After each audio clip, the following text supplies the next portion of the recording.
কোরআনে এমন একটি সূরা আছে যা তেলাওয়াত করলে পুরো সপ্তাহ জুড়ে আল্লাহর নূর আলোকিত করে রাখবে এবং দাজ্জালের ভয়ঙ্কর ফিতনা থেকেও রক্ষা করবে। সেই সূরাটি হলো সূরাতুল কাহফ।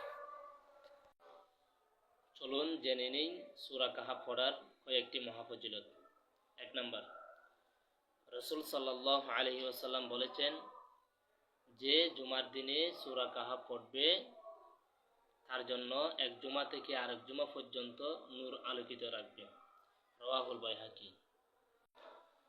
২ নম্বর ফজিলত হচ্ছে, আরেক হাদিসে রাসূল সাল্লাল্লাহু আলাইহি ওয়াসাল্লাম বলেন, যে সূরা কাহফের প্রথম 10 আয়াত মুখস্থ করবে সে দাজ্জালের ফিতনা থেকে রক্ষা পাবে। রাওয়াহুল মুসলিম। ৩ নম্বর ফজিলত, মুসলিমের আরও একটি বর্ণনায় আছে, যে সূরা কাহফের শেষ 10 আয়াত মুখস্থ করবে সেও দাজ্জালের ফিতনা থেকে নিরাপদ থাকবে।